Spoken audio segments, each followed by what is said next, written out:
I'm a Chicago realtor. I usually tour houses. I show Chicago and I juice a little bit as well. But today I want to be talking to those investors out there, those rehabbers that want to make some money, putting together 5 tips to flipping houses.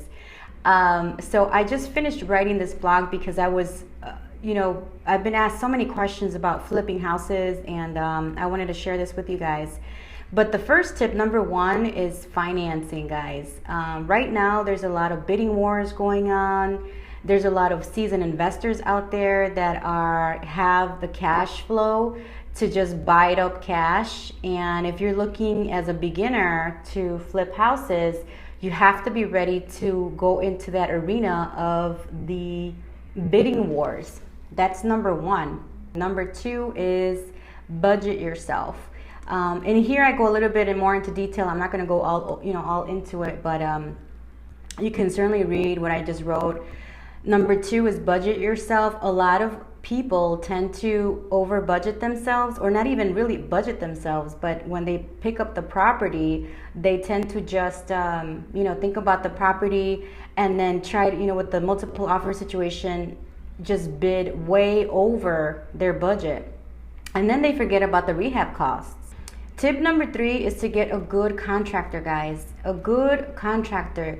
And you have to ask them questions. You got to get a good contractor. You have to ask them questions.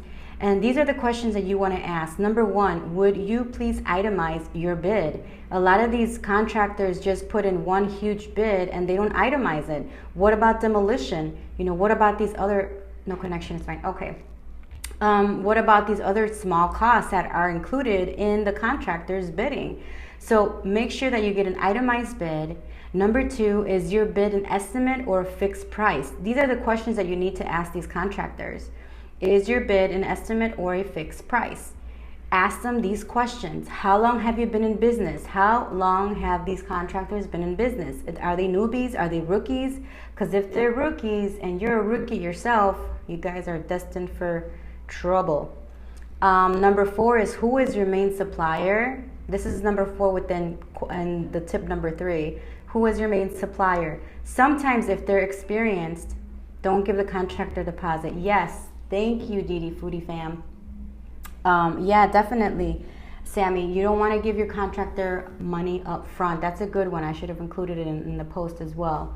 But they also have suppliers. And so when they have a lot of business, these suppliers can come in and give them wholesale pricing. So you as the the end person involved will get a cheaper price. And then 5 would be, who will I be dealing with? You, your foreman, or a general subcontractor? Sometimes, guys, you're not dealing with the person that's wheeling and dealing and giving you the business. So you need to find out, who am I dealing with? Who's your foreman? Who's going to be, in charge of calling me and telling me that work is done? So you got to be careful, Who will I be dealing with? A foreman or a general subcontractor? My clients I had one investor, he had four liens, 4 different, and they're called mechanic liens. 4 liens on the title of the property, and it's horrible because when we were at closing, all those liens have to get, fulfilled, and those contractors have to get paid. So be very, very careful with that. Tip number 4 in general is location. When it comes to flipping houses, guys, you want to make sure you are in a good location, because if you don't have a good location, you're not going to sell anything. And then tip number 5, I know that for those that are just joining or watching the replay, thank you for watching. But I'm at tip number 5. Don't forget about miscellaneous expenses, guys. Like, okay, if you're gonna find a realtor, if you're gonna hire a realtor, don't forget they have fees. Like, there's closing cost fees, there's commission fees. The contractor has demolition fees, which people don't think about the demolition fees.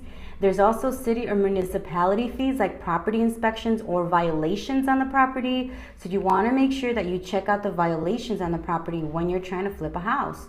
And then you also have carrying costs, like utility fees, electric, gas. So don't forget about these miscellaneous expenses as well, because then, you're not including that in your budget, and then you're going to be crap out of luck. So you want to make sure that you have all these expenses figured out beforehand. So let me kind of recap real quick, guys, on the 5 tips. Again, number 1 is be prepared. Tip number 1 is financing. Be prepared about those bidding wars that are out there. Number 2 is budget yourself. Don't just go crazy and bid whatever on the property. Number 3, get a good contractor. And on there, I actually break it down into 5 different questions that you can ask the contractor. And then number 4 is location, location, location. And number 5 is don't forget about your miscellaneous expenses. If you're a newbie, if you're new at this, you really need to do your homework. You really need to know what you're doing. Otherwise, you are going to be in trouble. And I have had clients that have been in trouble and then they lose all their money. So be careful. All you have to do is go to csonia.com. That's the first one, csonia.com.